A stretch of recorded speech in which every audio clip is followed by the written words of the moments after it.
everybody, Mrs. Bowen here, and we're going to take a look at Learning Target 1.4. I can evaluate expressions using the order of operations. So for order of operations, we're looking for the order in which we can evaluate all of these expressions that we see below. And there's an acronym that you may have heard of called PEMDAS, P-E-M-D-A-S, PEMDAS. This acronym PEMDAS has a saying that goes with it. Please excuse my dear Aunt Sally. And PEMDAS and please excuse my dear Aunt Sally are just helpful little tricks to help you remember the order. So the P in the acronym stands for parentheses. The P stands for parentheses. And I'm also going to make a note here that it also means that we have to do above or below fractions. And above or below fractions. So the P stands for parentheses, but there's also a very specific way that we have to look at the top and bottom of fractions, which we'll see when we get to some examples. The E stands for exponents. That's when you have a number raised to a power. The M is for multiplication. D stands for division.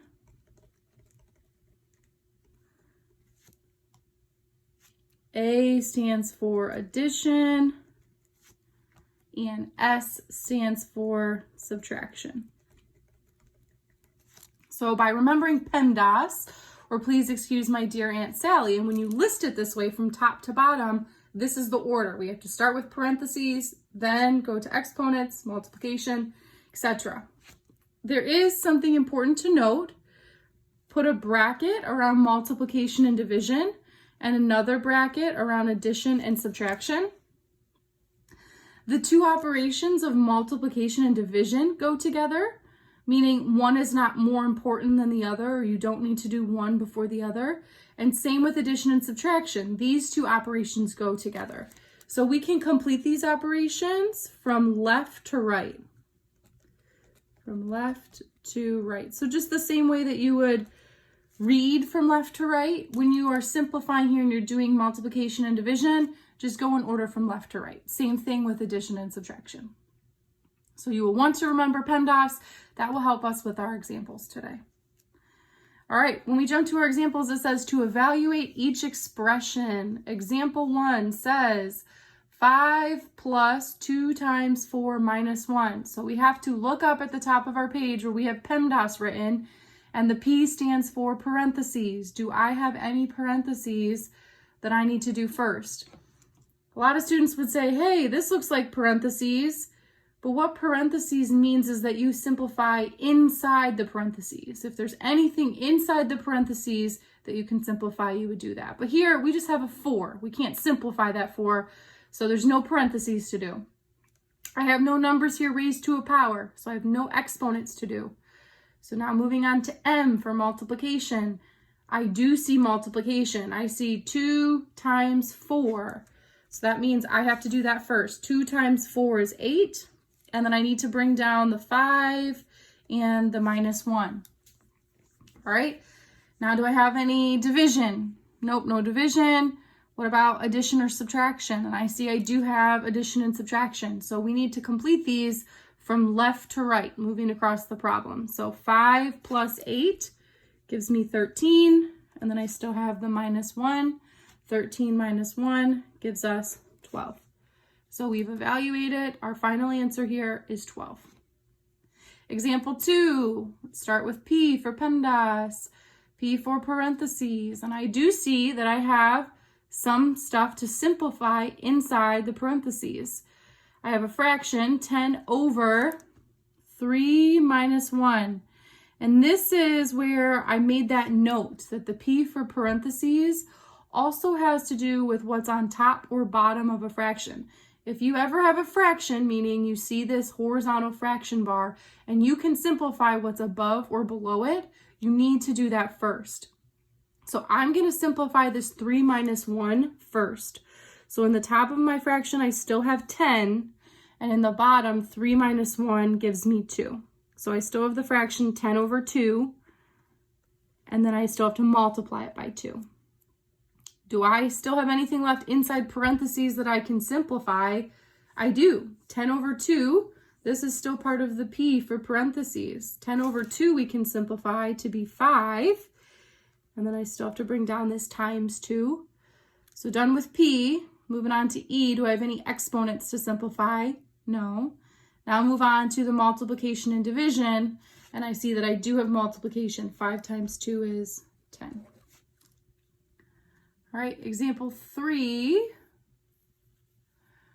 I have some stuff I have to simplify inside parentheses. And I actually have 2 sets of parentheses that I need to simplify. So for P parentheses, I can simplify here. 4 plus 3 gives me 7 for that group of parentheses. And for my next set of parentheses, I have 8 divided by 4, which gives me 2. So I did parentheses. I have nothing more that I can simplify. Have no exponents. So moving on to multiplication and division. And I do have multiplication here. 7 times 2 gives me 14. That's my final answer. Last example before you try some. Example 4. Do I have any P parentheses? I do not. I see parentheses, but the 6 can't be simplified. There's no work I need to do inside of the parentheses. Moving on to exponents. And here's the first problem where I do see an exponent. This is 3 raised to the second power, or 3 squared. A lot of us might be able to, from pre-algebra, remember what 3 squared is, but if not, 3 squared means you're going to do 3 times 3. So if you want to write it out like this, you may, or a lot of you may remember that 3 squared is 9. So I did this part, I did the exponent. 3 squared is really 3 times 3, which would give me 9. Again, this is not 3 times 2. 3 times 2 would be 6.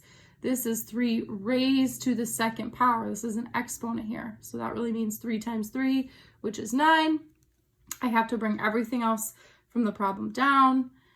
I did exponents, so now I'm on to multiplication and division. And I see some multiplication here. 2 times 6 is 12.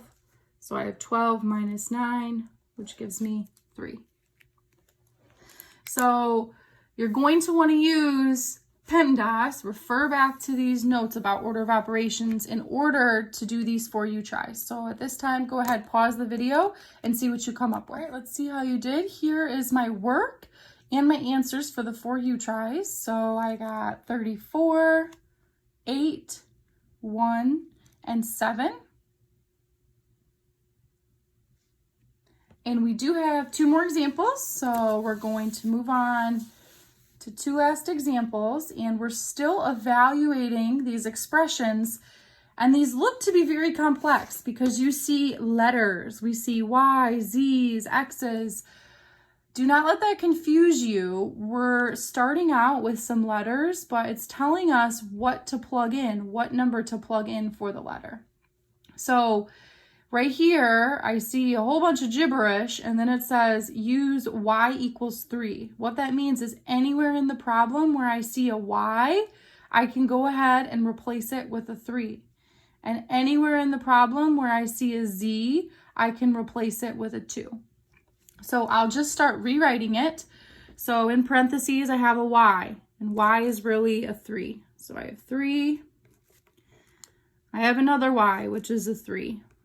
Minus, I have a z, and a z is a 2, plus another z, which is a 2. So all I did is plug in the y equals 3 for both of the y's, and the z equals 2 for both of the z's. And now we use PEMDAS, just like we did, like we practiced.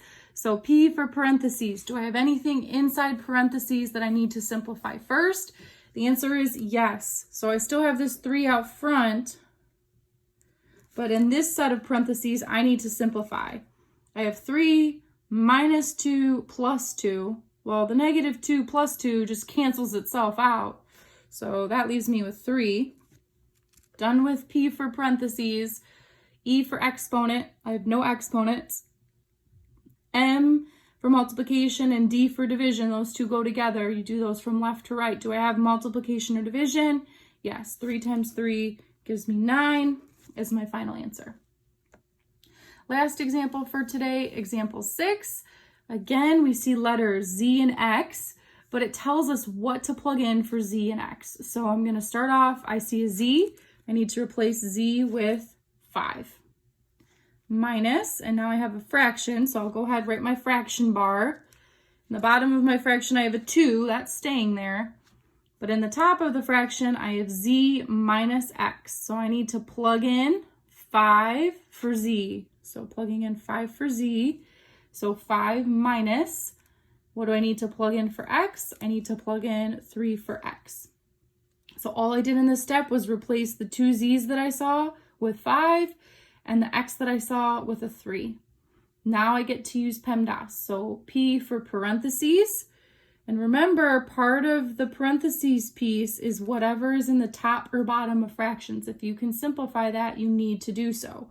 So right here, 5 minus 3, I need to simplify that. So I'll have 5 minus, in the top of the fraction, 5 minus 3 is 2. So 2 over 2. We need to reduce that fraction, right? We can't deal with a fraction there. 2 over 2 is just 1. So now I have 5 minus 1. And so now we're on the last part of PEMDAS, the addition and subtraction. And 5 minus 1 gives us 4. All right, so last 2 U-tries. Go ahead, pause the video and see what you come up with. For the first U-try here, I ended up with 7 as my final answer. And for the very last U-try, I ended up with 6 as my final answer. Let me know what questions you have, and thanks for watching.